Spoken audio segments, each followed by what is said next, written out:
सजगता के साथ एनटीए बनाया गया था ताकि ट्रांसपेरेंसी आए, इस तरह से पेपर लीक ना हो। जिस सजगता की आप बात कर रहे हैं उसी के लिए एनटीए बनाया गया था।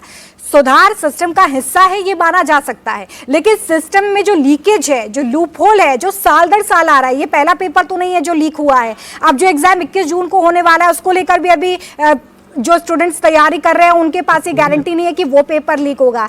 आप ये समझिए कि एक स्टूडेंट जो कि नीट की तैयारी करता है 2-3 साल, उसका परिवार भी मैं जोड़ दूं तो ये 22 लाख का आंकड़ा 1 करोड़ हो जाता है।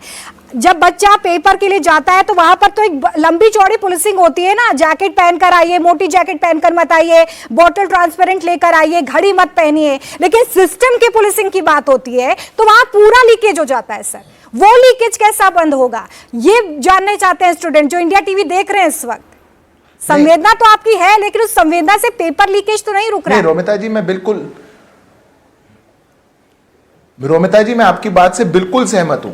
जितने मेजर्स, चाहे फिर वो एनटीए बनाने से लेकर के, प्रक्रिया में डिजिटाइजेशन करने से लेकर के, तमाम प्रकार के मेजर्स जिसमें पेपर पहले जहां सेंटर्स पर जाता है, जहां मिलना है, हाइब्रिड तरीका करना, सील की सजगता को देखना, या फिर एग्जाम सेंटर में स्टूडेंट जो पहुंच रहा है उसमें कोई ऐसा विद्यार्थी अभ्यर्थी ना पहुंच जाए जो उसको लीक करने का काम, वो सारे मेजर्स इसीलिए हैं। ये 22 लाख 1 करोड़ का विषय नहीं है हमारे लिए। अगर 10 छात्र भी बैठेंगे तो भी पेपर क्लीन होना चाहिए। ये बहुत बड़ी देश की व्यापक समस्या रही है रोमिता जी, और मैं बड़ी जिम्मेदारी के साथ कहता हूं कि हमारी सरकार के लिए जीरो टॉलरेंस पॉलिसी है। मैंने आपके शो पर एक बहुत बड़ी बात कही, हम ये व्यापम वाला दौर नहीं है जहां 20 साल 22 साल तक चलता रहेगा। हमने अगर पेपर लीक की कहीं घटना आई, हमने उसकी तुरंत सीबीआई इंक्वायरी भी दी, हमने उसको पेपर को कैंसिल किया, हम तुरंत फिर से पेपर ले रहे हैं। It is a continuous process और सरकार कॉन्टिन्यूअसली इस बात को इंश्योर करेगी कि पेपर बिल्कुल बिना लीक कर हो। सरकार ने जिम्मेदारी ली है, शिक्षा मंत्री जी ने आकर के बात करी है। मुझे लगता है कि विद्यार्थियों को भी कॉन्फिडेंस के साथ अपनी नई तारीख के लिए अब तैयारी करनी चाहिए। राजनीतिक विश्लेषक के तौर पर अवस्थी जी हमारे साथ हैं। अवस्थी जी, एक नई गारंटी और एक नई तारीख है, इस पे विश्वास हो रहा है? देखिए, एक बात तो बड़ी साफ सी है कि आज देश के शिक्षा मंत्री ने जिस तरीके से जिम्मेदारी लेते हुए और आमूलचूल परिवर्तन की बात की है, उससे विश्वास पैदा होता है। ये जो लोग, तमाम लोग इधर उधर के बैठ करके कि सड़क पर आ जाओ, जन जी कर लो, उन पर विश्वास नहीं है और देश के नौजवानों का उन पर कतई विश्वास नहीं है। एक बात तो बड़ी साफ सी है। दूसरी बात बड़ी है कि जिस तरीके से अगले साल उन्होंने कहा कंप्यूटर बेस्ड होगा, एक बात, लेकिन अभी भी मैं मानता हूं कि नेशनल टेस्ट एजेंसी जो है उसकी जगह एक ऐसी राष्ट्रीय एजेंसी होनी चाहिए। साल भर एग्जाम होते रहते हैं, डिफरेंट अलग अलग जगहों पर होते हैं।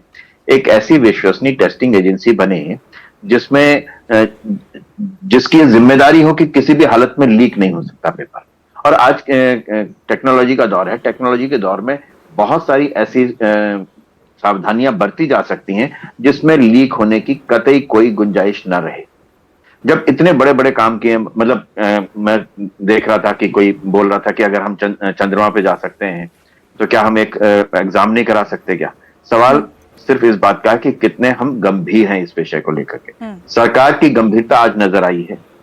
इतने दिनों से जो हम ढुलमुल रवैया देख रहे थे, आज पहली बार मुझे लगा कि देश के शिक्षा मंत्री ने बहुत ही जिम्मेदारी से सारे सवालों का जवाब दिया और भविष्य में इस तरीके की कोई गड़बड़ी ना हो, और जो हो चुका है उनके खिलाफ जो सख्ती से एक्शन लेने की बात है। ये दो बातें ऐसी हैं कि अगर सख्ती से एक्शन लिया जाए, उसमें चाहे किसी भी राजनीतिक दल से संबद्ध हो कोई व्यक्ति, उसमें जीरो टॉलरेंस न सिर्फ कही जाए बल्कि दिखाई भी जाए। अगर ये हो जाता है तो मुझे लगता है कि कोई दिक्कत नहीं है। अनुराग डाना जी को जोड़ना चाह रहे हैं इसमें। अनुराग जी, देखिए, मैं तो ये कहना चाह रहा हूं कि आपके पैनल पर बैठ करके कैसे 22 लाख बच्चों की मुसीबत का मखौल उड़ाया जा रहा है, मैं उसको देख करके हैरान हूं। मतलब ये कहा जा रहा है कि बच्चों को इंसाफ मिल गया, दोबारा पेपर की डेट आ गई। इसमें बच्चों को क्या इंसाफ मिला भाई? उन्होंने इतनी मेहनत की, तैयारी की, पेपर देने गए, दे आए पेपर, उसके बाद रिलैक्स हुए, अब फिर आपने कह दिया कि पेपर देना है। नुकसान किसका हुआ? बच्चों का। पेपर लीक हुआ, नुकसान किसका हुआ? बच्चों का। दोबारा पेपर होने से नुकसान किसका होगा? बच्चों का। फायदा किसका हुआ? जिसने वो पेपर बेचा। मैं एक सवाल, मूल सवाल पूछना चाहता हूं सिर्फ कि क्या एनटीए का जो स्ट्रक्चर है वो बदल गया? क्या जो एजुकेशन मिनिस्टर हैं वो बदल गए? क्या प्रधानमंत्री ने इसके बारे में कुछ कहा, इस पेपर के बारे में? तो क्या बदल गया? जो पहले पेपर हुआ था और जो अब पेपर होगा उसके बीच में क्या बदल गया? कैसे गारंटी लेते हो कि इस बार पेपर लीक नहीं होगा? क्या वो जो राजस्थान में कुछ प्यादे पकड़े गए या महाराष्ट्र में कुछ नीचे के लेवल के लोग पकड़े गए, क्या उनकी एनटीए में पकड़ थी? क्या उन्होंने एनटीए में जाके पेपर लीक करा दिया? सारा सिस्टम वही है जहां से पेपर लीक हुआ था। सारे लोग टॉप पे वही बैठे हैं जिन्होंने पेपर लीक कराया सुनियोजित तरीके से, लेकिन बच्चों को दोबारा एग्जाम देने के लिए कह दिया गया। क्या गारंटी है कि इस बार पेपर नहीं बिकेगा?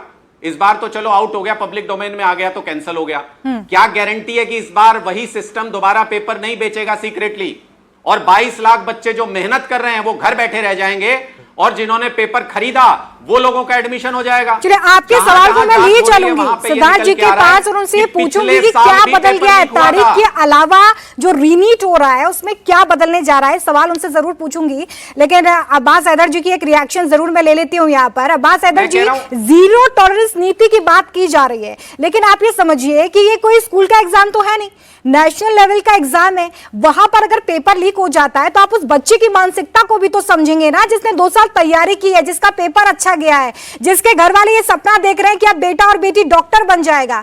उनके सपनों की यही कीमत है कि आप एग्जामिनेशन की रजिस्ट्रेशन फीस नहीं लेंगे, आप री एग्जाम करा लेंगे और बच्चा एक बार फिर से तैयार होकर पहुंच जाएगा एग्जामिनेशन सेंटर पर, और उस सारी प्रोसेस का जहां पर स्कैनिंग होती है उसे भी फेस करेगा और फिर से अच्छे से एग्जाम देकर आएगा।